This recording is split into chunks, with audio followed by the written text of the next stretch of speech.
I'll be buried in my grave before I become a slave, yeah. That is what I heard them say way back in the day. I'll be buried in my grave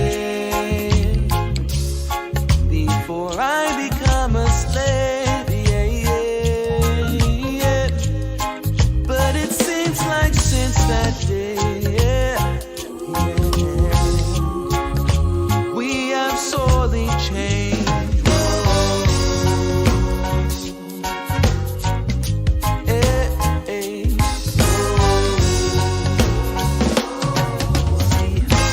I'll be buried in my grave before I become a slave, yeah, yeah. That is what I heard them say, yeah. Way back in the day. I'll be buried in my grave, yeah, before I become a slave, yeah, yeah, yeah. But it seems like since that day, yeah, we have sorely changed. Whoa. Hey, hey. Whoa, oh, oh, oh, oh, oh, whoa, oh, oh, oh, oh, oh. Listen now, I'll be buried in my.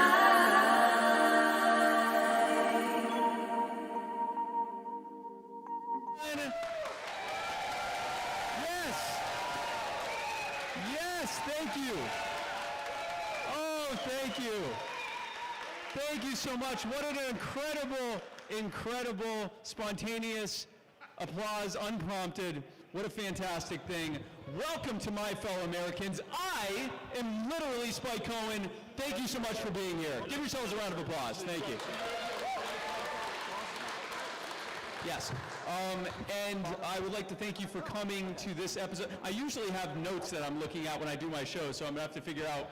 I've been doing this show for 3 years now. You'd think I'd remember at this point. I'd like to thank you all for tuning in. I'd like to thank you for tuning in, and I'd like to thank the rest of you for being here live in person for my first live studio audience episode of My Fellow Americans here in Raleigh, North Carolina. Thank you so much. Yes. Yes. I'm going to be so glad when we have successfully completed this and I can say I finally did it. So thank you guys so much. This is, of course, a Muddy Waters Media production. If you have not already, be sure to go on to Muddy Waters Media and share this right now. Be sure to like us and subscribe to us and do all those things. This is actually one big way to try to get more people to like our channel. But be sure to do that. And, of course, if you're doing it on YouTube, be sure to hit the bell next to the subscribe button. I want your phone to literally explode with notifications every time we go live. And, of course, be sure to share this right now. The last thing that I want is for you and your closest loved ones to miss out on a roughly hour-long Libertarian podcast on a Wednesday evening. What a terrible thing that would be. Be sure to give the gift of Spike Cohen today. Kids love it. This episode is brought to you by the Libertarian Party Waffle House Caucus, the second largest and fastest growing caucus in the Libertarian Party. You can become a member today by going to the Facebook group Libertarian Party Waffle House Caucus, and you can become an official voting member, which means absolutely nothing because no, thank you. Because it means nothing. We don't vote. But you can do that if you're here by buying a swag bag, or at home you can go to muddywatersmedia.com and go to our store, and we sell all sorts of Waffle House Caucus swag. Again, it means nothing, but you do have the Waffle House Caucus and the Gravy King. Joe Solosky. Joe Solosky is running for governor of Pennsylvania. Joe Solosky believes that he is the key to Pennsylvania's success, or liberty is the key to Pennsylvania's success. And if you'd like to help him become the first libertarian governor, I have sponsors, by the way, that's why we're doing this. The first libertarian governor ever, go to JoeSoloski.com. That's joesolosky.com. Mudwater. If you woke up today and said, Spike, why are you in my room right now? But while you're here, I'd like to tell you that I'm sick and tired of drinking coffee. I'd instead like to drink, I don't actually know what's in this, masala chai, cacao, mushrooms, turmeric, sea salt, cinnamon, and literally nothing else. But folks, I have some great news. If you go to muddywatersmedia.com/mud, you can purchase Mudwater, which is the greatest coffee supplement. I don't know if there are other coffee replacements, but this one is a coffee replacement. It's called Mudwater. It tastes like whatever you would think those ingredients taste like. You're going to want to add honey, definitely. It does not taste good. But go to the next one. Jack Casey. Jack Casey is an incredible libertarian author who has written not one, not two, not four, but in fact 3 books. Crowned by Gold, The Royal Green, and In Silver Throne. What are these books about? I have absolutely no idea. I refuse to read them, and here's why. If these books are bad, I'm going to feel bad for making fun of him every week, and if they're good, I'm going to feel bad. No, if they're bad, I'm going to feel bad for trying to get you to buy them, and if they're good, I'm going to feel bad for making fun of them. And then finally we have, that's not finally, we have, then we have, thank you. You are the best. Thank you. We have one more above that. Thank you. Thomas Queter. Thomas Queter is running for state senate. Thomas Queter says, I run better than Albany, which this would be way funnier if you were looking at a picture of him. He hires me to say that it's funny because he's in a wheelchair, and I hate saying that, but he has paid as a sponsor to get me to say that. And then we have one more. DefyThePower.com and StitchesAndGlitches.com sell the finest tumblers out there. They're really great libertarians. They have a great product, and they have free customization, which is insane that they customize it for no extra charge. And those are our sponsors. Oh, I actually do have one more sponsor. If you are so sick of me talking about sponsors that you want to sue me, well, then I have some very bad news for you, because I have a better attorney than you. His name is personal injury attorney Chris Reynolds, attorney at law, and you can hire him if you want to sue anyone else but me by going to chrisreynoldslaw.com. Also, you have to be in Florida, because he's only in Florida. I would like to thank, that's it, those are the only sponsors. I would like to thank Tobacco Road for hosting us here tonight.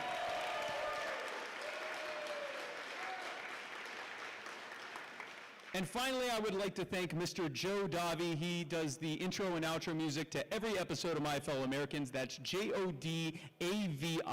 Check out his music on Facebook. Check him out on SoundCloud. Go to his Bandcamp, jodavimusic.bandcamp.com. Buy his entire discography. It's like $25. He just dropped a new album. It's like 3 years worth of work. It's some of the best music you'll ever hear. Thank you so much, Joe Davi. Shout out to Tehran Turks' Mominum as always. Folks, I am now live. This is usually when I would introduce my remote guest, but I actually have the guests here right now, and we're going to bring them up right now. They are the chair and vice chair of the Wake County Libertarian Party. And just to give a little perspective for those who aren't in Wake County right now, I am here at the Wake County Libertarian Party meeting, which has probably, this is like your regular crowd? We have 10,000 people here.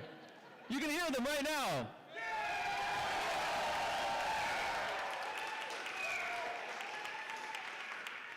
It's closer to 100, but that's actually still very impressive. And we are here at the Wake County Libertarian Party, wrapping up the final event of after a year of going around the country on we never actually named this tour, but we're going to call it the I Spike America Tour. Now, I just came up with that. Sure, we can applaud that.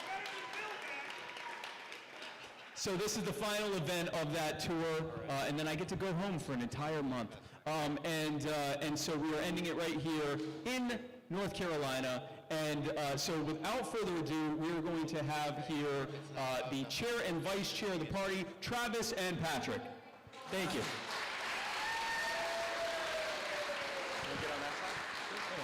Thank you so much for having me. Thank you. Having us. Yes, I'm happy to. And Patrick, I'm sorry, what's your last name? Bowersox. Patrick Bowersox and Travis Grew. Tell us a little about yourselves. Well, my name is Travis Grew, and I'm a much more entertaining speaker than Spike is. Yes, we're about to find that out. Clarified that earlier. Yep. No, but really, I was elected as chair of the party back in April at our convention and had some really big shoes to fill from our previous chair, David Ulmer, who did a fantastic job. He set everything in motion. I mean, we have some really nice systems in place now that it was really actually an easy transition because it was already kind of set up, and now it's just maintaining it. It's kind of steering the ship of something that was already really big and already good and already working, and now we're just rolling with it and doing events like this. So That's awesome. And Patrick, would you like to speak? Oh, yeah. I got involved around 2015, 2016. Came to meetup. Was kind of I grew up north. I was kind of a Republican up north, and I came down here and was kind of more of a Democrat. And I just found out that, hey, I'm a Libertarian. I'm neither. That's There's awesome. a reason why I disagree with both so much. Who here's journey is very similar to that? Like, you're around Republicans and you're like, I'm definitely not this, and then you get around Democrats and you're like, I'm definitely not this. Mine was a little different. I was around Democrats and I was like, I'm definitely not this. And then I was around Republicans and I was like, I agree with most of this, but none of the people we're voting for are actually doing any of this. So then I made my way here. And well, thank you. Thank you. So tell us a little about what Wake County Libertarian Party's goals are for this next year. We just had an incredible election where the American people have shown they're sick of everyone. They're certainly sick of the status quo. Record number of people that voted Libertarian and many more that just voted for whoever wasn't in charge at the time. What is the Wake County Libertarian Party looking to do to be able to take advantage of that unprecedented desire for an alternative? Well, we want to be on the ballot. Obviously, we're on the ballot. We want to challenge as many races as possible. Have candidates tackle meaningful issues like school choice, freedom. We want to talk about criminal justice reform. We want to tackle those issues and offer people another choice, because there are more and more people who are sick of the same old message from Republicans and message from Democrats that, okay, you talk good on criminal justice reform, you talk good on freedom, but yeah, we believe in freedom for everybody. Yep, not exactly. freedom just for my cup of tea. That's right. Freedom for all. That's right. That's but I'll right. let Travis. Yeah. That's exactly right, Patrick. And Libertarian Party of Wake County has a system set up, again, due to the work of Brad Hessel and Brian Irving and Dave Ulmer and Ken Pinkowski, people like this. We have a really streamlined way of recruiting. We actually help our candidates find treasurers, which is one of the most difficult things to find, is a treasurer that stays on top of the money, that keeps things legal with the Board of Elections. Yep. It's very difficult. So we have a training process where we train treasurers. We actually, sometimes we pay their filing fee. We set up headshots so they can have a professional photo, so they can send to the Board of Elections and use it for online presentation. We set up their website.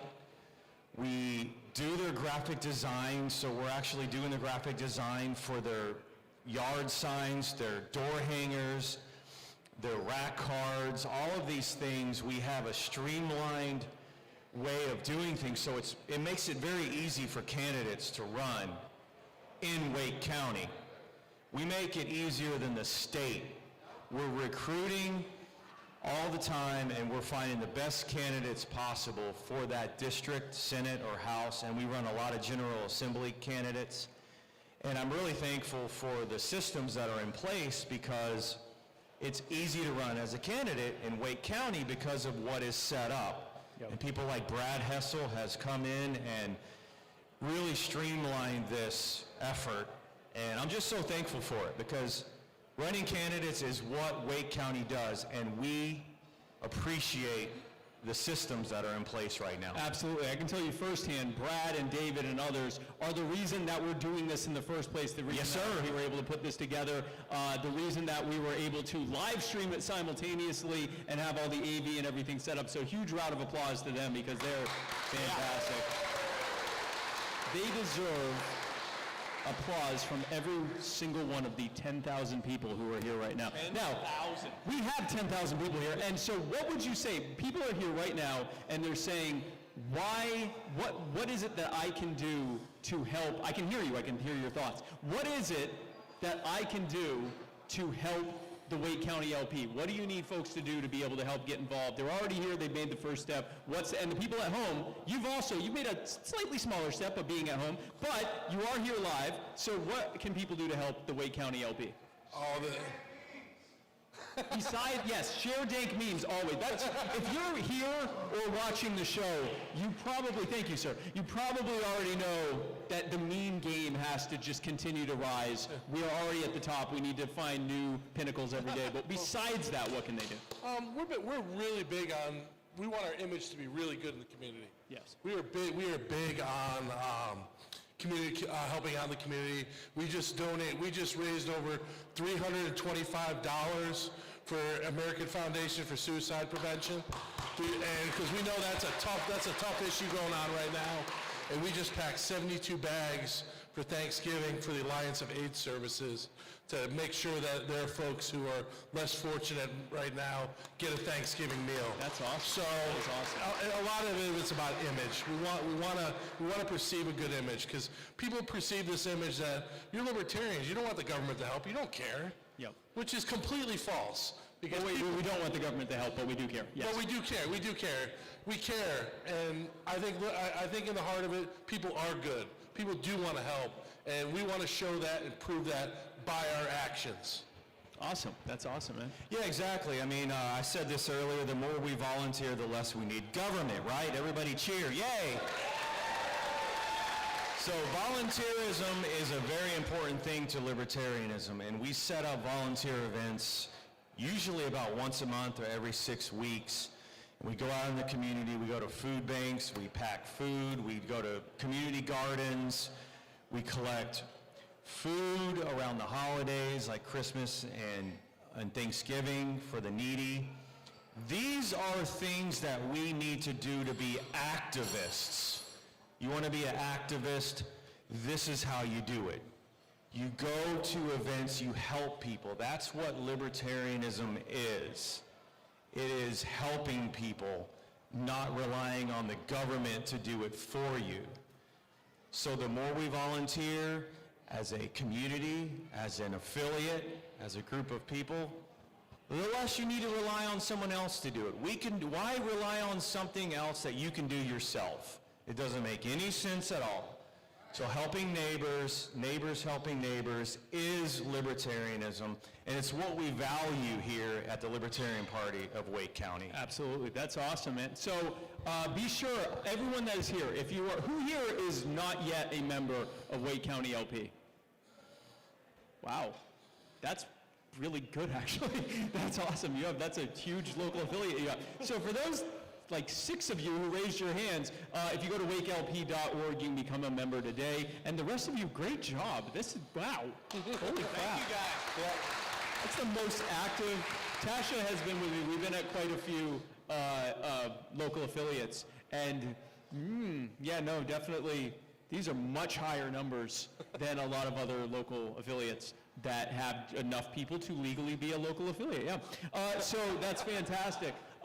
So guys, thank you guys. And I wanted to thank you firsthand, not just for how hospitable you've been to me and to Tasha, not just for everything that you guys have put together, but more important than any of that, the work that apparently 98% of you are doing here in Wake County to work to set this county and this state and this country free. I thank you so much. Thank you, man. That's exactly right. And listen, you're right, Spike. We can't do this without all of you. Yep. This is not the executive committee show. This is not the Libertarian Party of Wake County show. This is because of you guys showing up on a Wednesday night when you could be watching your favorite show, but instead you show. You are watching it, first of all. Yeah. I forgot. This is your favorite show. It's true. Let me rephrase that. To be live on your favorite show, you guys showed up. So again, thank you, Spike, for showing up. We have some special gifts for you later. So I'm scared. it's good, yeah. Thank you so much for showing up and for watching and for coming, Spike. We appreciate it, man. I appreciate you, Thank man. you so Thank much. you, Patrick. Thank you, man. Thank you, guys. Travis Ruin, Patrick Bowersox? Did it! Bowersox, thank you guys so much. By the way, this is a big deal to me too, folks, because my wife never watches my show. And she's not only watching it right now, but she's a part of it. So give her a round of applause. Tasha Cohen. You may not have heard of her. You may not have heard of Tasha. Yes, see now it changed to what happened to You're the Best Spike? That was way more appropriate. Yeah, my wife is a fantastic person, and I never get to brag on her much on my show because she doesn't watch it or come on it, so it wouldn't matter anyway. But since you are here, I want to thank you. You have been with me almost every day of this tour, most of them. There have been a few that you took off because you're a normal person that wants to be at home for brief periods of time. And you are incredible. You are not too bad looking. You're fairly attractive. You're a fairly attractive woman. And you are kind and gracious and every other adjective I can think of. And we recently, folks, celebrated our 14-year anniversary of when we first met online. This, of course, this was a round of applause congratulating my wife on meeting me. Twice. No, she said yes twice, but yes. We met on a Christian dating website. What was a Jew doing on a Christian dating website? I was looking, what everyone else does. I was looking for a nice Christian girl. But thank you again. I love you very much, and thank you for being a part of this. I really appreciate it. Folks, we are now going to do Q&A because I can get up here and talk for an impressively long amount of time, which frankly is eating into my time, which is increasingly the biggest part of my schedule of bullying federal agencies on social media. And police departments and media outlets, but mostly federal agencies and Joe Biden. I think it's way more important to hear what you have to say and what your questions are and to give you an answer to that. I think that matters a lot more than whatever pretty speech I come up with, as pretty as they are. So I will be happy to answer any questions here. It is, what time is it now? It is 8:24, so we'll go about an hour, give or take, and then we'll wrap up, and that way everyone can hang out and get pictures and autographs and buy swag bags. Oh, I just realized I didn't tell you the third part. So you said you wanted to help the party and you wanted to bring home swag to your family, but there's a third part of that, showing all the other state and local affiliates that they suck compared to you. Well, here's how, right? Yes. So here's how we can do that. I have a not-so-friendly competition going for which state or, I guess, local affiliate buys the most swag bags. Now, North Carolina previously held the record with 65, but then Michigan beat them. Yeah, Michigan. Of all the state affiliates, Michigan has the record right now with 69 of them. They bought 69 of them.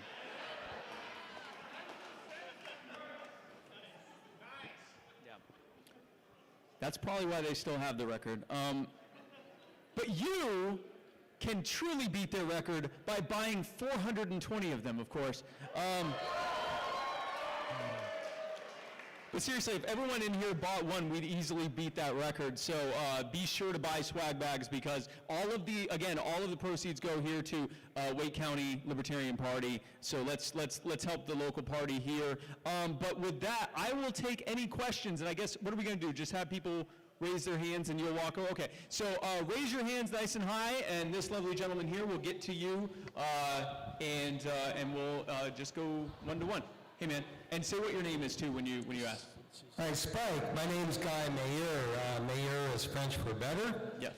So I'm better tree care, but I've also been a Libertarian since '76 and candidate. And I don't know if you've heard, but we have a blue dinosaur retiring. David Price is no longer going to be representing us in the U.S. House of Representatives. Okay. Good. No, that's good. For good or bad. So I'm wondering what you might advise an impending prospective candidate to fill that House District 2 seat coming up in the next election cycle. What do you think is important for someone to feature when they're running for U.S. House of Representatives? Absolutely, guys. So I will tell you, a U.S. House of Representatives race is similar to a local race.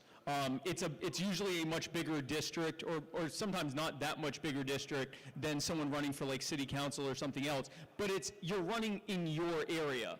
Unless you're gerrymandered, and then you're running like 15 different areas that are connected by a 2-inch long line or whatever. But for the most part, you're running locally, and you're running on the issues that people care about there. So I think the first thing you need to do before you even run is you need to figure out what are the people most concerned about in your area, whatever that area is. And honestly, you can apply this for running for anything, but we're doing it for House.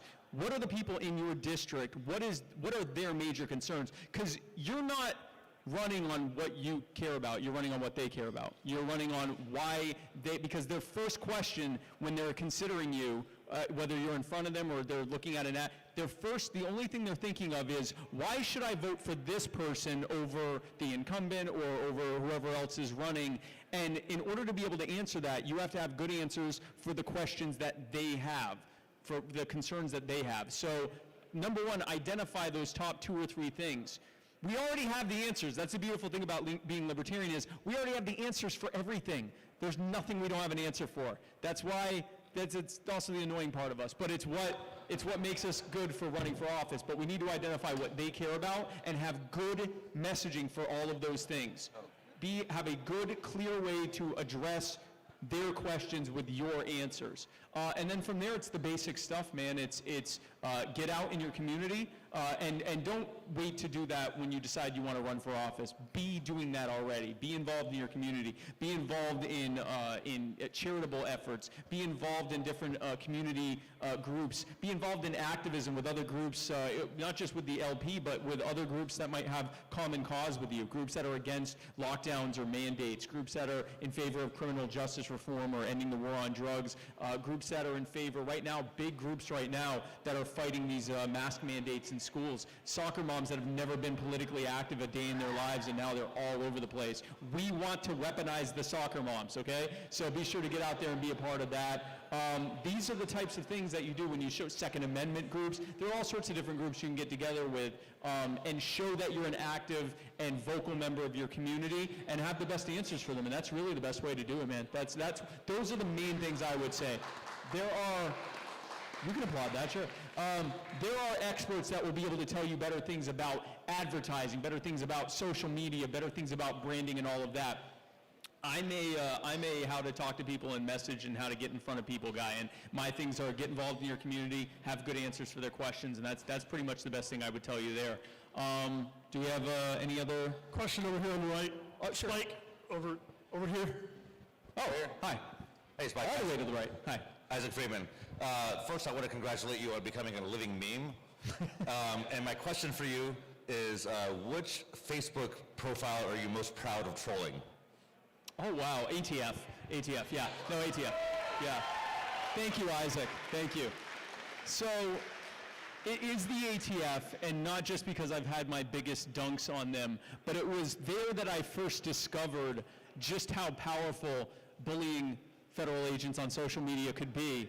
Because it was like 2 in the morning, and they posted some nonsense, and someone tagged me in it, and I wrote, we're going to abolish you, and, you better run, or whatever I wrote, and it was thousands of people that responded to it. And what was crazy about it is most of them weren't already libertarians, and the way I know that is let's say I had 6,000 responses to that. I had about 5,000 new followers after that too. And again, I know it had to have come from that because again, it was 2 in the morning. So it wasn't anything else I had just put out that had caused that. And I realized that this was an incredibly powerful tool There are so many people that are looking at this nonsense that federal agents, the social media teams of federal agents are putting out, and they clearly aren't even looking at their responses because they're just getting completely wrecked in the comments.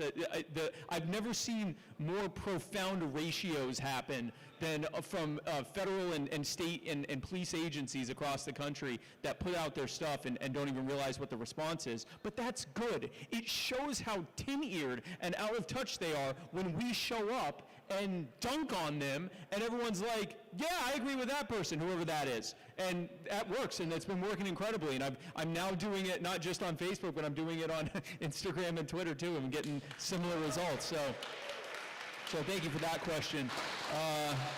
Who's next? We have. Hi. Hello. I hate these things. So Wake County schools aren't serving in the cafeterias right now, right? Yes. So you have thousands of kids not being fed. How, as a libertarian, do we address that reliance on social welfare, especially in the near term? Because it's hard to get so many people to want to vote this side Yep. when we don't want to give free things. Yeah, that's a great question. So the best way to talk about, first of all, and this is my personal opinion on this, my top priority, if you consider, well, let me start with the first time that I actually heard messaging that was libertarian that connected with my concern about libertarianism and social welfare, because coming out of being a Republican, I thought that there probably still, the government had to be somewhat involved, right? Because there are people that still have need, even if you cut taxes and everything else. There's some people that it doesn't matter what their taxes are, they're not making anything. So someone has to, the government has to provide something, right? And then Harry Brown, who I came across, he actually was the presidential candidate in 1996 and in 2000. Jo Jorgensen, when she ran for vice president in 96, her running mate was Harry Brown. And Harry Brown said, government is good at one thing. They go up to someone, they break their legs, they steal their wallet, they use some of the money to buy them some crutches, they keep the rest for themselves, and they say, hey, look, if it wasn't for me, you wouldn't have these crutches. Now, here's the problem. Those people need, oh no, you can applaud that, because Harry Brown, if there's anyone that deserves applause, it's Harry Brown. Rest in peace. But the problem with that is that those folks still need those crutches, at least for then. So imagine if we show up and go, oh, you poor thing, look what's happened here, I can fix this, and we take their crutches and walk away. That didn't fix it, right? My thing is this, I can tell you that my top priority is not taking away the safety net. My top priority is putting the ladders back in so that people can climb out of the safety net, and so that for those who can't climb out of the safety net themselves, there are many more people that can help them out of it so that we don't need that net anymore. So if I'm talking to someone and they go, well, what about the free meals in schools? I don't say, well, I have great news. My top priority is ending free meals in schools. What I do is I talk about what led to people needing that in the first place. And there's, again, this is where it comes to libertarians having the best answers. We can talk about all of the impediments and burdens and regulations and taxes and fees and mandates and zoning and licensing and everything else that makes it so that an increasing number of people are stuck in poverty for good. We can talk about, especially right now where inflation is not some abstract concept, people are going to the store a week later and seeing things being noticeably more every time they go to the store.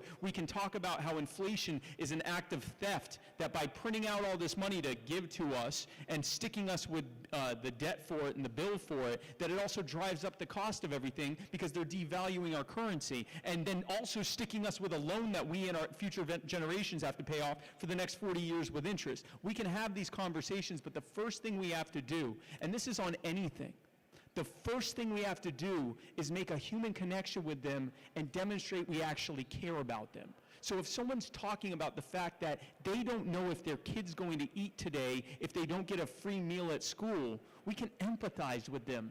They're not monsters. That's not the bad guy there. The bad guy is the person who put them in that position so they can enrich themselves and the billionaire cronies that put them and the other party in office. Those are the bad guys. The person who in this moment is relying on food and housing and health care is not the bad guy. So we can empathize with them, and then when we empathize with them, we can explain why it's this bad in the first place, and then we can explain our answers to fix it. So specifically with something like that. If someone says to me, oh, well, I heard libertarians want to get rid of free meals in school, I can say, no, libertarians want to make it where you can afford your own food and you can afford to help other people get food, and no one wants for anything.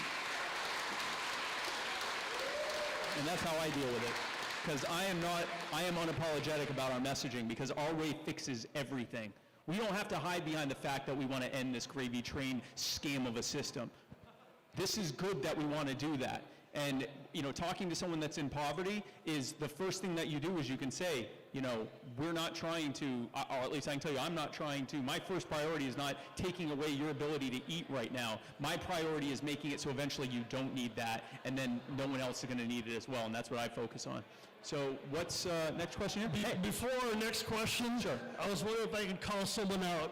Christina Aragas? Is that you? She gave a donation rate of over $100. Wow, thank you. Thank you very much. Means a lot. For all this stuff.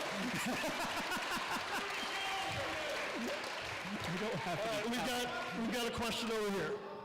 Thank you. Hey, good to see you out, Spike. What's your name? I'm Zach. Zach, good to meet you, man. Good evening. So my question is, what is your opinion on the use of executive orders and executive actions to roll back government advancement of authority and control over different aspects of life?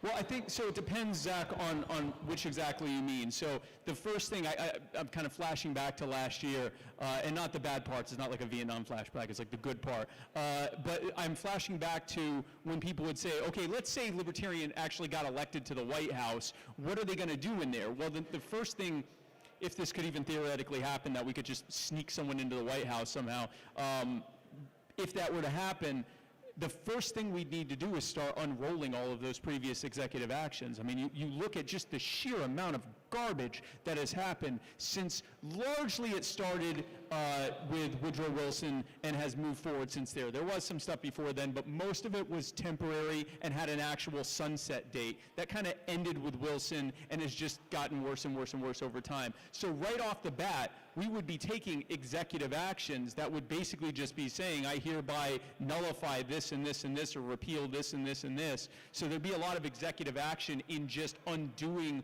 all the bad previous executive actions and orders.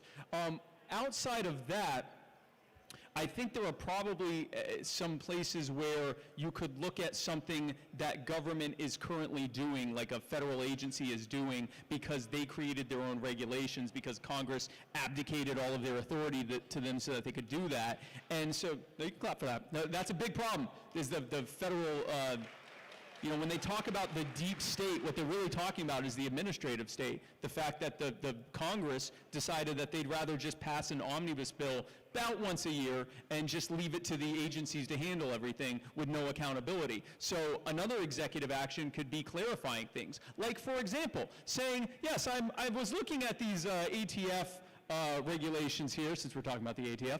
I was looking at these ATF regulations here, and I see all these different things on capacity and length and the means of which they're being shipped and all these other things. But then I'm looking at the Second Amendment, and it turns out that the right of the people to keep and bear arms, it says right here, shall not be infringed. So, again, I know how to do applause lines. And it says that it shall not be infringed, so I'm putting up an executive order nullifying all of the previous regulations and orders of the ATF and ordering the ATF to do its enforcement according to the exact wording of the Second Amendment. So that would be an example of an executive order that would greatly set people free. And there would probably have to be a lot of that. Now, with that being said, and I don't think this was originally part of your question, but it has to be talked about whenever we talk about the hypothetical libertarian president. I think for a long time we've been waiting, and it's interesting because it's the opposite of what we believe. We believe that libertarianism, we believe that ideas and organizations and structures and growth happens best locally and decentralized through voluntary action, and then grows organically as it meets the needs of the market. And then, politically, we believe that we're going to find someone who's going to sneak their way on the debate stage and trick everyone into being a libertarian and get elected to the White House and give us all trickle-down liberty from the White House. Now, putting aside the fact that we've been trying that for 50 years and it doesn't work, it's also not what we believe. Why would anyone vote for us in the White House if they don't know who the hell we are? Why would anyone give us that kind of power if they have no idea what it would look like in their backyard? That's why I'm here right now, because this is where it happens. It happens at the local grassroots level. People running for things like auditor. We elected like 40 auditors in Pennsylvania, and I had a bunch of people messaging me and saying, "The hell's an auditor? What is that going to, like, you mean like audit the finance? What does that do?" Here's what an auditor does. They look at the books, and then they let the people know what all those politicians in that city or that county or that whatever district they're in have been doing. And they order the politicians to do whatever it takes to not be doing it in a corrupt way anymore. So now that auditor has everyone associating libertarianism with being a good steward of the money that they're being robbed of and of holding politicians' feet to the flames. That's what getting an auditor elected looks like. So one day, yes, we are going to go into the White House, and we're going to do all sorts of executive orders undoing all the garbage that was done before us. But long before any of that happens, people will already know what libertarian governance looks like in their borough or township or city, in their county, in their state legislative district, in their state. They'll see what it looks like, and they will happily and eagerly put us in a federal level because we've shown them the value that earned them the vote earned us their vote in the first place. But thank you so much. Go ahead. Please remember to introduce yourself. Hey. Hey, Spike. My name is Josh. Josh? By the way, big fan of yours. Hoping to see you in 2024. We have the Nards. Nice. Thank you. You're for open borders, right? As long as the government claims to have the authority over who can or cannot come or leave or enter, I believe that the government should be allowing us to make those decisions for ourselves. Okay, so I'm in favor of private borders. I'm in favor of eliminating government ownership and privatizing everything. So, but while the government, in the same way that while the government presumes to have the authority to tell us whether or not that we should have guns, which they should not have that authority, but while they claim to have it, I believe that they should let us have whatever the hell we want. And frankly, I think we should be able to have whatever the hell we want and be deciding what they can have. That's common sense gun control. And so in that same token, I believe that the government should not be limiting our right to host, hire, or house whomever we wish on our private properties or to travel to properties where we are welcome. Okay, so you're in general in favor of more people being able to come into the country? Into and out of as they wish, yes. Sure. Do you not worry that would cause increased wage stagnation as the amount of workers entering the country increases the supply of the labor force? Mm-hmm. Yeah. So it would, counterintuitively, that actually isn't typically what happens. Anytime that we have seen a large growth in immigration, we've also seen, and I wouldn't say it's a correlation, that it's people immigrating into the country that causes wages to go up. It's more that when wages go up, that means that the economy is doing well, which typically leads to more immigrants coming here. So no, we've not seen any direct correlation where, this large surge of immigrants comes and it causes all the wages to go down. It typically, we don't see that. So that isn't, if I saw that every time there was some, a large number, because that's also not really how it happens. We tend to think of this like there was this big wave of immigrants that came in over a 2 or 3 year period of time, and it's not. It's sort of kind of like a steady flow of people that are coming here. So we haven't really seen that happen, so that hasn't been a concern of mine. Another question that comes up a lot, I know you didn't ask this, but another one that'll come up a lot is, what about the welfare state, right? A lot of people that are coming here are poor, and does that mean that the welfare state's going to go up? Well, putting aside the fact that a immigrant is actually 40% less likely than a native-born American to end up being on an assistance or entitlement program, let's just take a step back and think about what we're saying. That in order to reduce the welfare state, that means that we should give government a power to stop or limit something that otherwise is a peaceful human action that doesn't affect anyone else. What else would we apply that to? Would we say that, for example, we shouldn't let people own guns if they're poor because if they had guns then and if they got shot then we'd end up having to pay for their health care?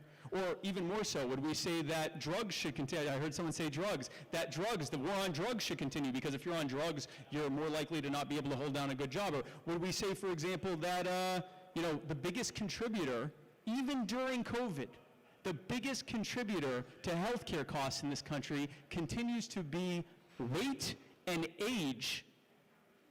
Do you want government getting involved in deciding what your weight should be or what you should or should not be allowed to do just to cut welfare costs, just until we eliminate the welfare state? If you don't look at anything else and say, yes, I would like government to limit that just to reduce the welfare state because A, we know that they have no right to do that, and B, we know it won't do a thing to stop it, then why would we give them the power to limit immigration to reduce the welfare state, especially since we know, A, they don't have any business doing it, and B, they've done a garbage job of it. They've spent billions of dollars on border security, and we still have millions of people that are here illegally, so that didn't work. And they also use the pretense of border security to presume the authority. Right now, we live in an area that is called we're within what's called the 100-mile zone. And basically what that means is a federal agent or anyone they deputize has the legal authority under the United States government to stop you, detain you, and search you without a warrant or without any stated reason, as long as within 30 days they tell the judge that it was for border control reasons. And you don't have to be an immigrant. They don't have to verify that. It doesn't matter if you are. All they have to do is go to the judge and say, no, it was border security. Oh, okay, well, if it's border security, then we can allow that. That is a power that government gave itself to limit immigration.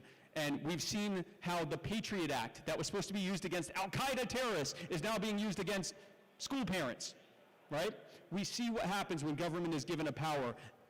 If you give government a gun, they eventually point it at you and everyone you care about. And that's true of any power you give them, and I don't want to give them any more power. So I appreciate your question, man. Thank you. We got one over here. Sure. Whoa. Oh, there. Hi. Hello, I'm Sean. Hi, Sean. Do you think you were taken less seriously, or not serious enough, being a running mate for Vermin Supreme? I think what's interesting is that almost, 95% of the people out there don't even know it. But I will say this. The interesting thing about Vermin Supreme is that if you watched the debate between Donald Trump and Joe Biden, I've never seen Vermin Supreme do anything intentionally as stupid or buffoonish as those two did unintentionally, thinking that they were being perfectly serious the whole time. No, Sean, I appreciate that question, but Vermin Supreme is so over the top as a performer that it's obvious what he's doing is a satirical performance.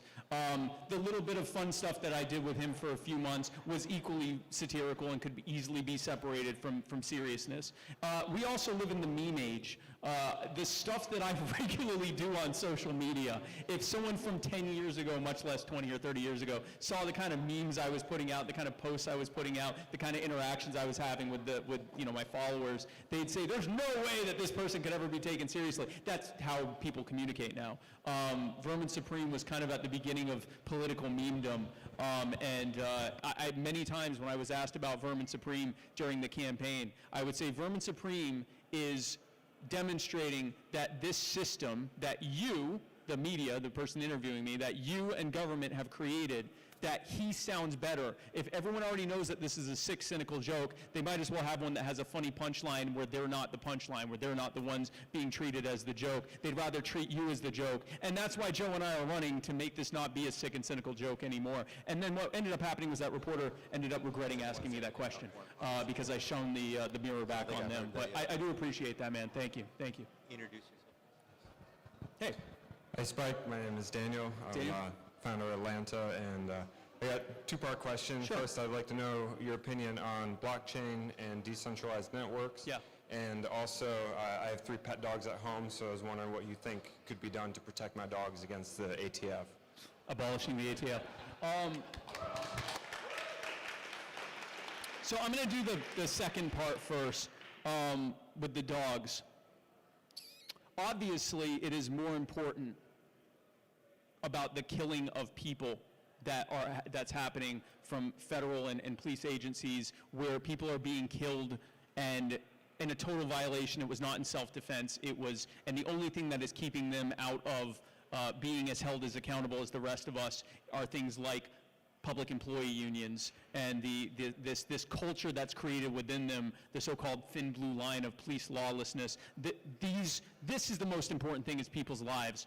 But the sheer number of pets that are killed by federal, state, and local agencies every year is in the tens of thousands.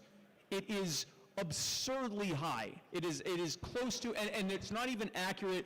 Most agencies aren't required to even report it, so it's probably over 100,000 that are being killed every year. And I just happened a couple nights ago, against my will, it was as I was scrolling that it came up on autoplay that I watched a police officer with a shotgun just blast someone's pet dogs because they walked near him, and they were showing no threat. They were wagging their tails.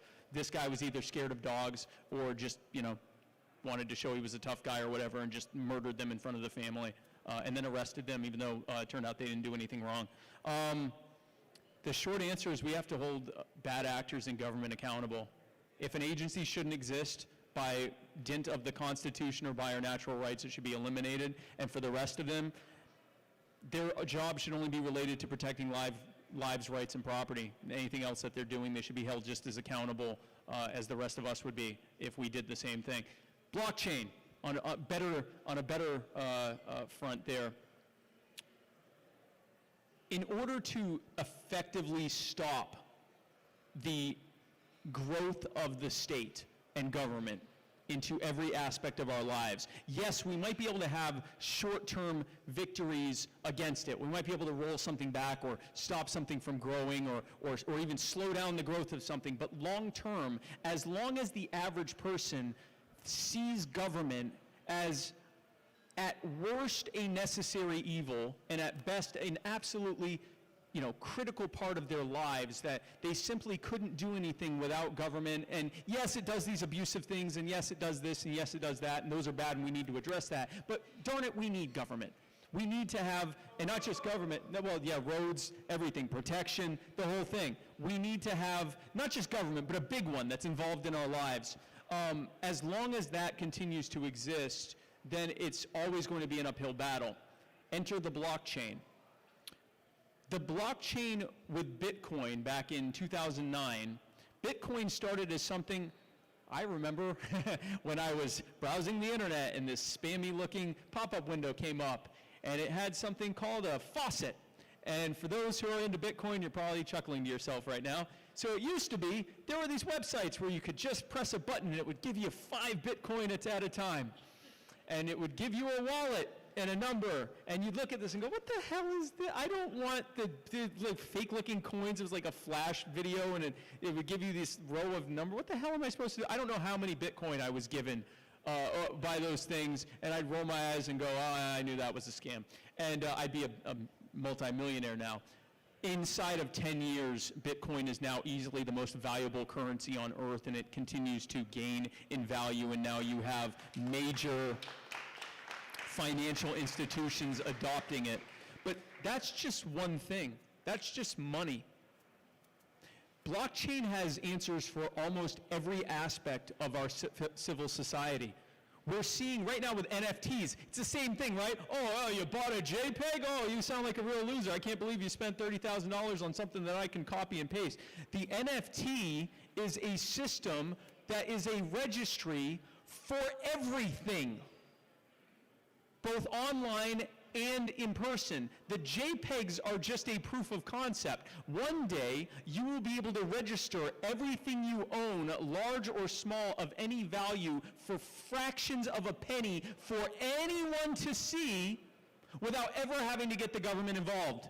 Imagine being able to sell a house and hand over the NFT code for that house and anything in it, and separate NFT codes for anything in it, or just one big NFT code for all of those things, and you didn't have to pay a registration fee with the county or the state because it wasn't necessary. That's what NFT does. We're beginning to see the beginnings, because what's another big thing people say? Yeah, but without government, how would we dispute our differences? Well, enter the blockchain. Blockchain is creating blockchain-based dispute resolution systems that use peerless and trustless systems to be able to come up with better outcomes, and this is being tested by third-party groups, better outcomes than you would get in court without having to pay court fees, without having to leave your house. And you're only bound to it to the extent that you can't participate in that blockchain anymore unless you abide by whatever ruling that they did. Blockchain is coming up with answers for everything. Real, free market, decentralized answers. It's not, and ridiculously cheap.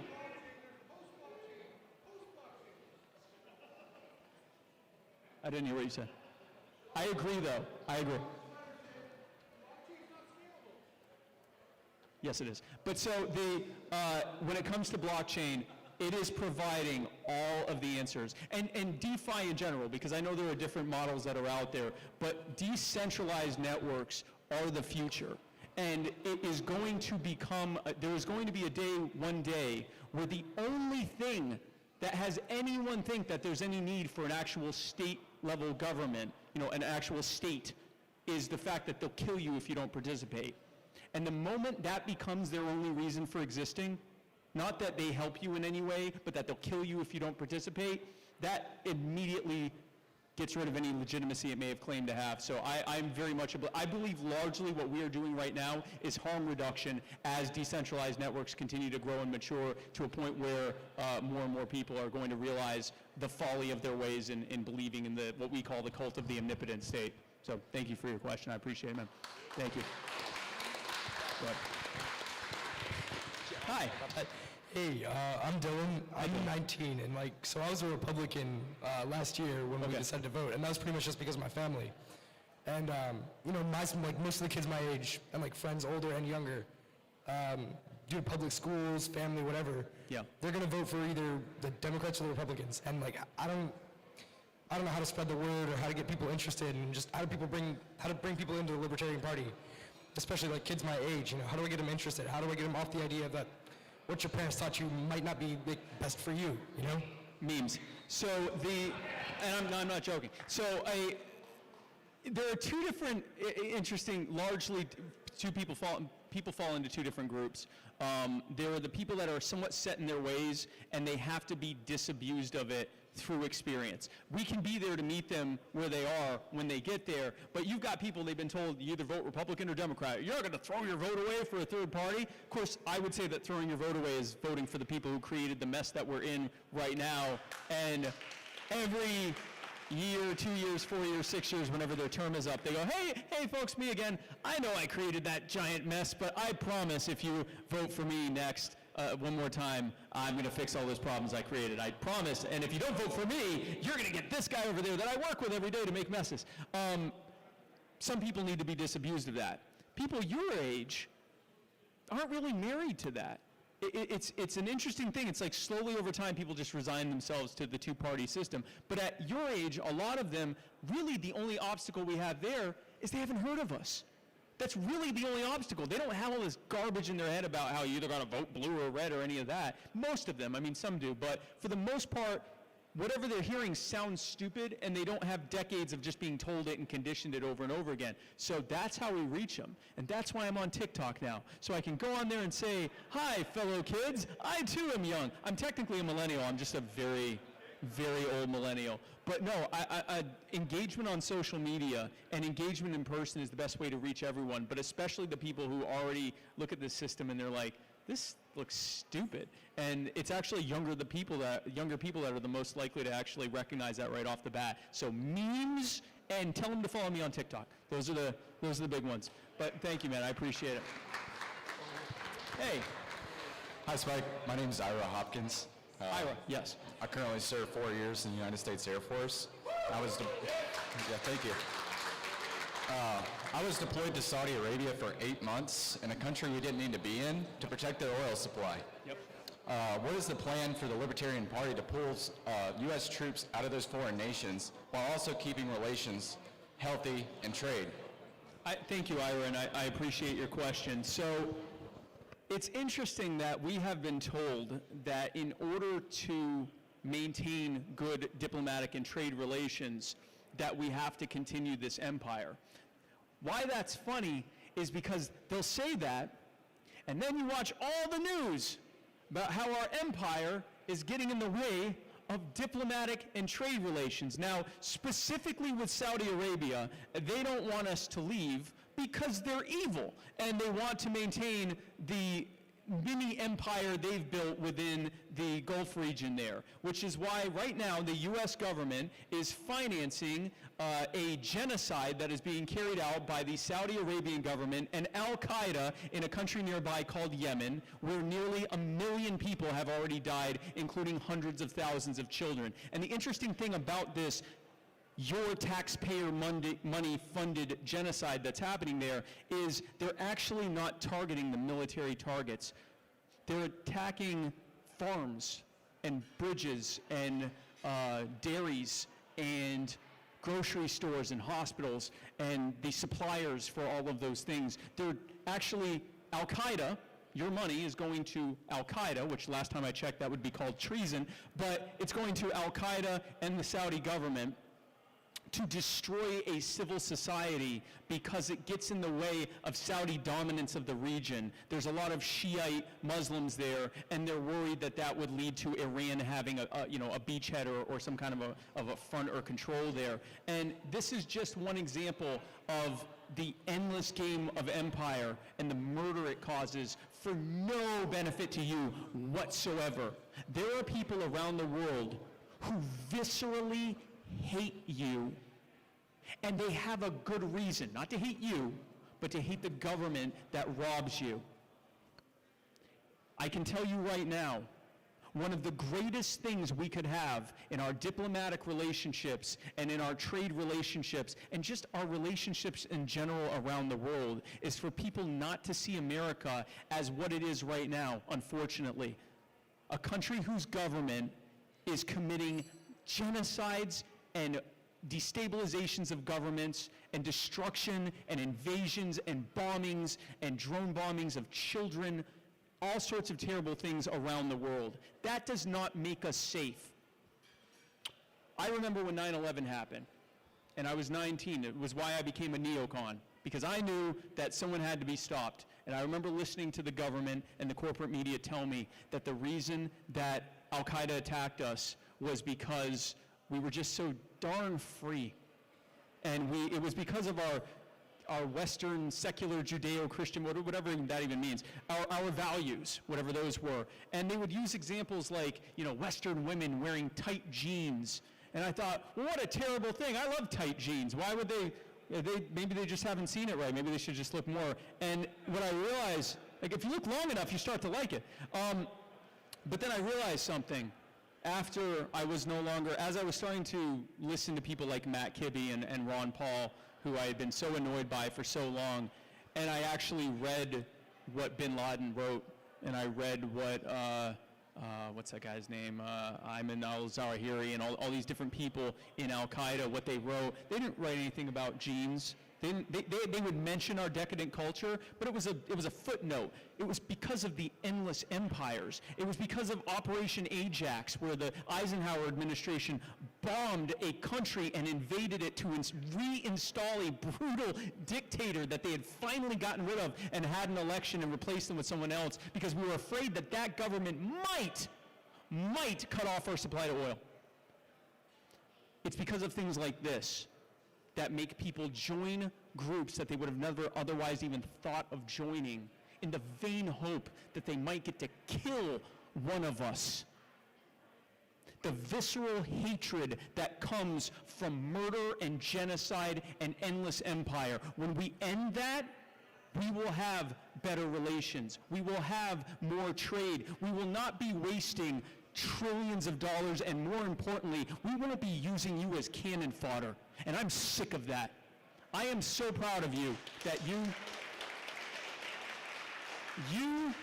Ira, you and millions of other people in this country are among some of the best of us. And you signed up to protect and defend the Constitution and the American people against all enemies, foreign and domestic. And I am sick of our domestic enemies using you as cannon fodder.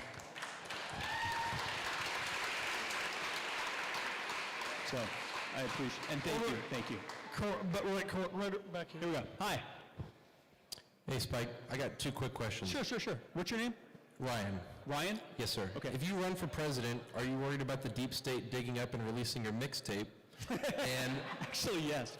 If you run for president and Dave Smith also runs for president, how do you foresee your campaigns working together to spread liberty in our lifetime? Yeah, so, okay, thanks, okay. So, and Ryan, thank you for that. I've not made any decisions for 2024. It's honestly something that I haven't spent a lot of time thinking about. My main goal right now is getting 1,000 libertarians elected by I actually started this goal at the beginning of this year to get 1,000 libertarians elected by the end of next year, and we're already almost 200 on the way to that during an off year. So I'm feeling good about our odds.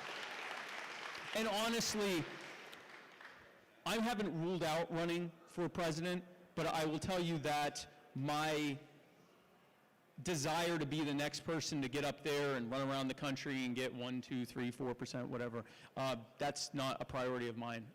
This isn't about me, it's about you, it's about everyone here. This is about growing the movement. This is about getting a world set free in our time.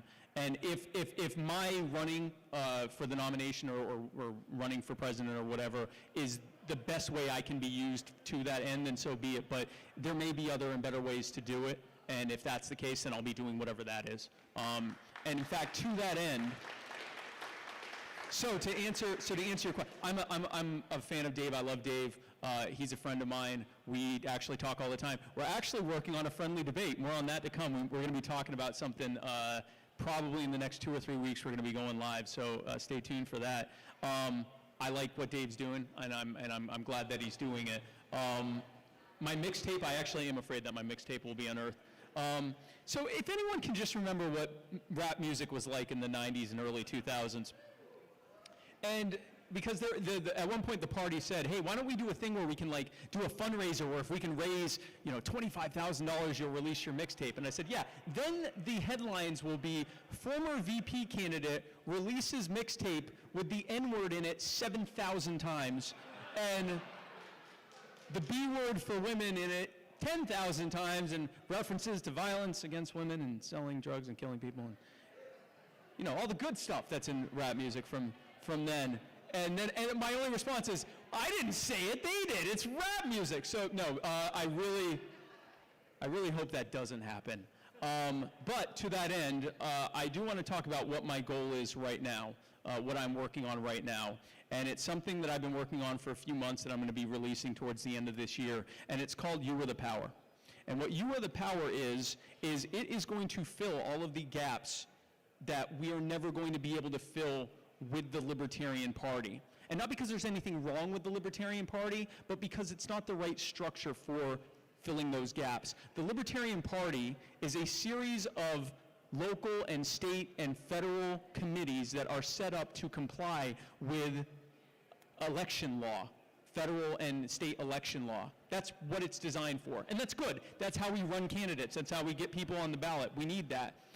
We have been trying to turn it into the leader of the liberty movement for years now. And it's not going to happen because of its very structure. It is people that are trying to primarily work on making sure that we can stay on the ballot. What You Are the Power is going to be is a way for you to become a member of something and be the activist in your community. When you say, who is going to be the person to set my community free, the answer is you. And we will give you all of the tools and resources that you need to do that. We will line you up. We'll be able to give you a network that you can network with other people who want to help you, either locally or based on that, on whatever it is that you're fighting for in your area that can help you with that. We'll give you all of the A to Z tools on how to do that. We will we're creating networks of other groups that are working on similar things that you can tap to be able to work on different types of goals. And it's basically going to be a one-stop shop for anyone who wants to work to set people free. That's what You Are the Power is going to be. Stay tuned. We're going to be releasing that probably within the next month. And but I hope I answered your question. That's not a primary concern of mine right now, but I do hope my mixtape isn't found. So thank you. Over here. Hey, how are you doing? Hey, Spike. My name is Anna. Anna, hi. I am not a member of Wake LP, and I have felt largely disenfranchised by the political system in general, jaded, just completely withdrawn. Yep. What is it? And I I found myself in libertarian circles just for the discourse, because I enjoy the conversation. But, And the memes. Sure, no doubt. But what is it that fuels your optimism?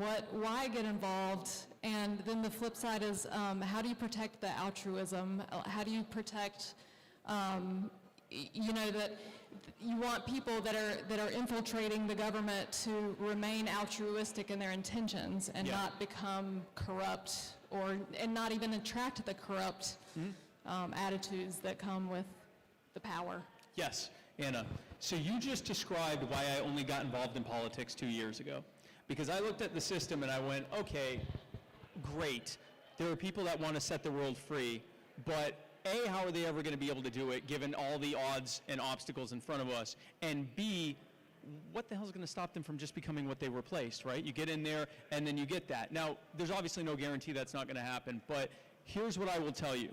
My optimism comes from the fact that when I look at every single revolution that's ever happened, ever, in the history of mankind, it started with groups of people that could have fit at this table, or maybe at these couple of tables here. It started with a handful of people who did not care what the odds are, and they kept fighting until they won.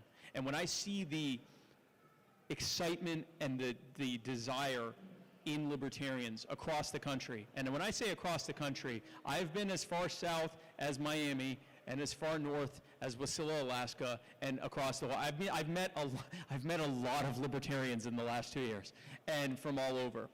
I see people that are not going to give up. Interesting thing about that, every revolution happens after a major technological development that increases the access to people of information.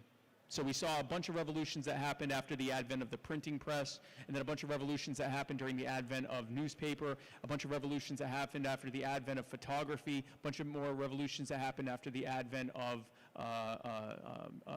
motion picture and motion picture news, and then later radio news, and then later TV news, and then later cable news, and then later the internet, and now with social media.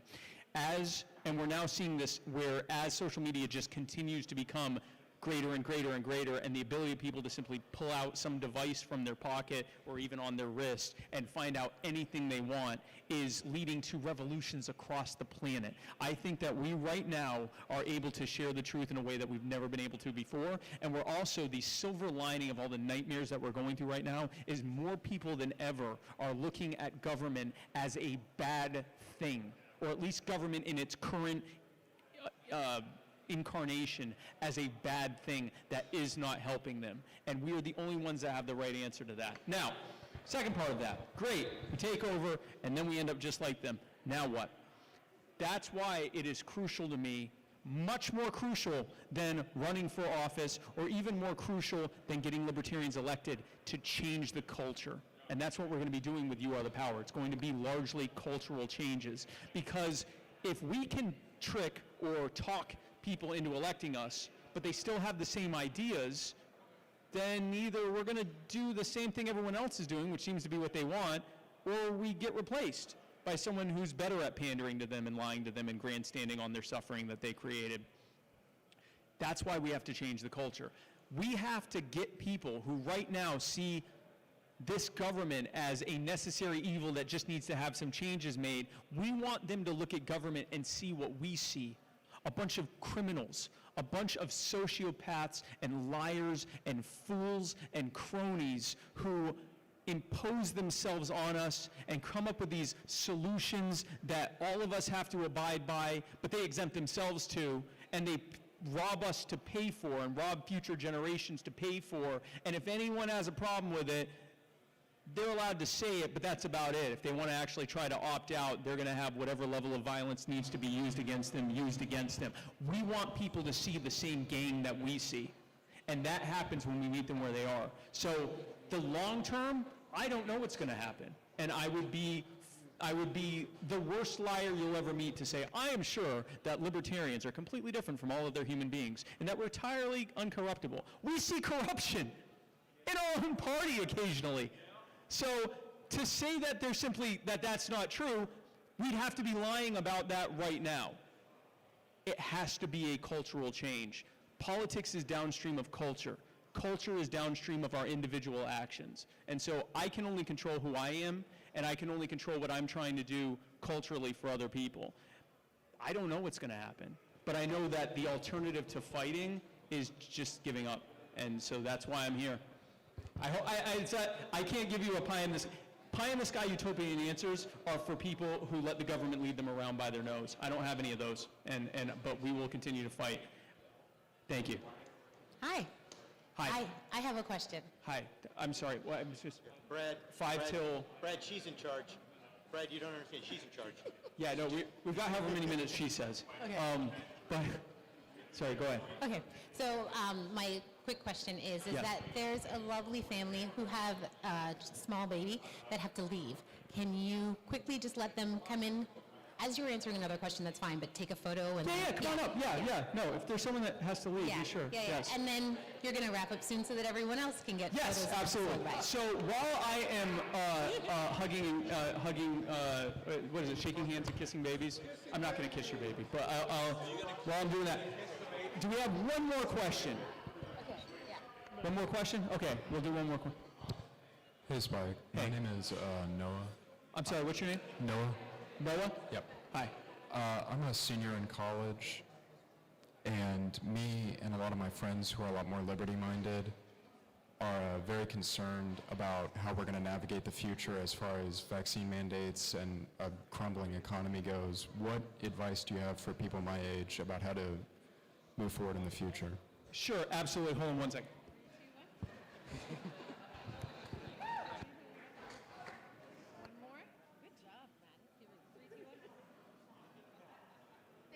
Thank you guys so much. So Noah, to answer your question, honestly, what I have to say to people your age is the same thing that I'm saying to everyone when it comes to these mandates right now. I can't make the decision for you whether to comply or not. And when I say comply, I don't mean get the vaccine or not. I also can't make that decision for you. But there are people I know that have gotten the vaccine, but they're still not complying with the mandate. They're still refusing to show, they're refusing to sign up for a vaccine passport. They're refusing to show proof of vaccination to be able to go in places. They've gotten the vaccine for own personal health reasons. They wanted to get it, but they're refusing to comply with the mandates. And I can't tell you whether or not you need to comply. It would be very easy for me, being retired and being able to, not have to worry about working or making money, to tell you, yes, you should totally, give up everything, give up your school, give up your education, give up your career, or someone else who's working, give up your job, for your principles. What I will tell you is this. That's a decision you have to make, not just on that, but on everything. On what other, because there are many other things that all of us, or most of us anyway, are complying with that are every bit as much an infringement on our rights. We've just gotten used to it, and we know what will happen if we don't. So I can't make that choice for you. What I can tell you is this. Today's compliance for a hope of reprieve or convenience will be tomorrow's sediment of things that people just comply with because that's the way it is. And you can think of, when the National Firearms Act was passed, that was seen as a complete act, and it was, an act of war against gun owners, and a total violation, which it was, of the Second Amendment. And yet, even some of the biggest gun aficionados out there make sure they're complying with the NFA, most of the time. They make sure they're complying for the most part because they don't want to get in trouble. But that at one point was, well, maybe if we comply with this during the gangland violence of the 20s and 30s, maybe they'll repeal it later. And now it's sediment. The flip side to that is there is no such thing as government power. That doesn't exist. We talk a lot about the power of the government. The government has power. The government doesn't actually have power. You have the power. When I say you are the power, that's a big part of what I mean. And here's what I mean by that. Government and its enforcers make up less than 1% of the population. It's different from state to state and country to country, but it's roughly 1%. And in this country, it's less than 1%. If even 2 or 3 or 4 or 5% of the population simply refuses to comply, it becomes functionally impossible for them to make all of the non-compliant people comply. They can't do it. By the way, that's why they rely on snitches. That's why they rely on snitches. That's why they rely on on employers to enforce it. That's why they rely on anyone that they can drag in to become part of their petty tyrant system. They're acknowledging that you're the power. They're acknowledging that they can't do it without you. And if enough of us simply refuse to comply, it becomes effectively impossible for them to enforce. And the next thing that happens is all the other people look at us and go, well, if they don't have to do it, why do I have to do it? And that's when things go away. And government typically, not always, but typically, when faced with that, government will cede that ground and say, well, we've decided that's not necessary anymore. And the reason they do that is because the alternative would be showing that they don't have power. The alternative would be saying, no, you have to do it, and it not happening, and everyone realizing they don't have the power that they have. In fact, that's usually how governments end up being toppled, is when they have their bluff called and everything falls apart. So what I would tell you is that's a personal choice for you to make.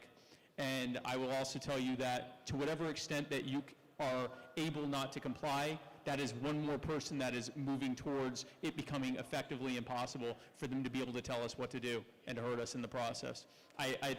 Again, I don't do utopian answers, because if this had an easy package answer to give, we'd have already fixed it.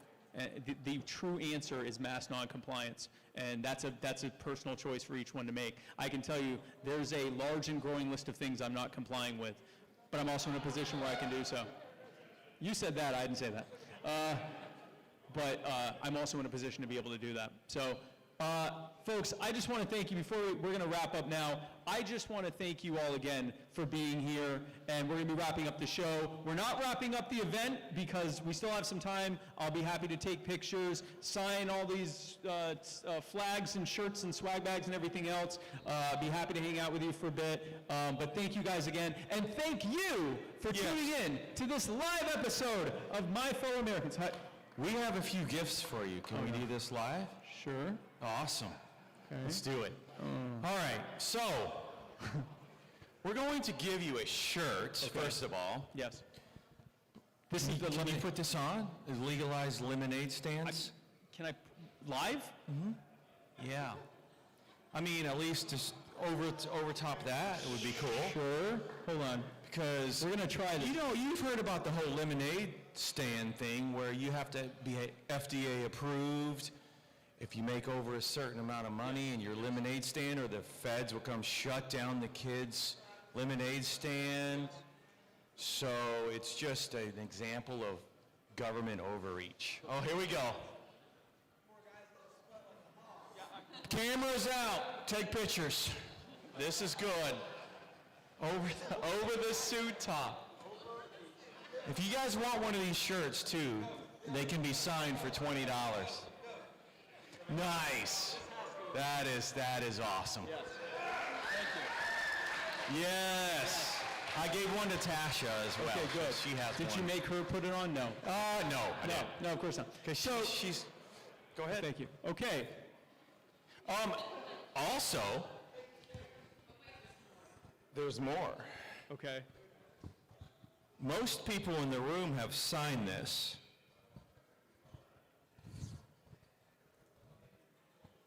Don't tread on me. Yes.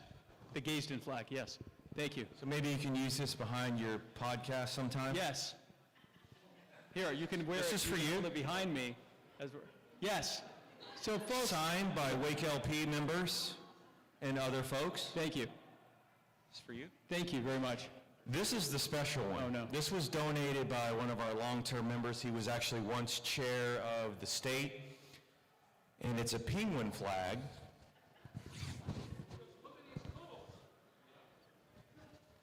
What is Brian, can you come up and talk about this flag for a second? What is the penguin? Please come talk about it for a second.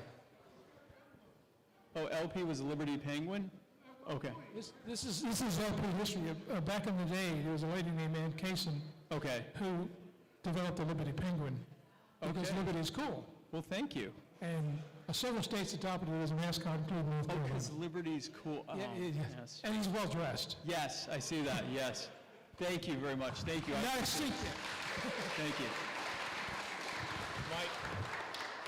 If you haven't signed these, there's still an opportunity to sign them. And also some gift cards for you. Wow. buddy. So- Money? You guys gave me money? Yes, Wow. it's part of the deal. Folks, you have to donate at least $100 more to offset the money. Well, thank you. Thank you very much. Thank you for coming. So Yes. I'll let you end it. These are for you. Thank you. Thank you very much. I appreciate it. Thank you. Wake County LP, give yourselves one final round of applause. Thank you so much. Thank you for everything. And thank you for tuning in to this fantastic episode of My Fellow Americans. Tune in tomorrow for Matt Wright on the Writer's Block. Friday night, tune in to Cajun and Eskimo from Bayous to Igloos. These are all real shows. Then on Monday, tune in to Mr. America, The Bearded Truth. Then tune in on Tuesday to the Muddy Waters of Freedom, where Matt Wright and I parse through the week's events like the chipper little middle-aged men that we are. And then tune in next Wednesday, right here, same muddied place, same spike time, for the next episode of My Fellow Americans, where my guest will be High Rez the Rapper. Folks, thanks again so much for tuning in. I'm Spike Cohen, and you are the power. God bless, guys. Thank you.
They say about an eye for an eye in a time when the blind lead the blind. Who am I to deny with cry when a loved one dies? I recognize that body outside with the holes in the body that was alive.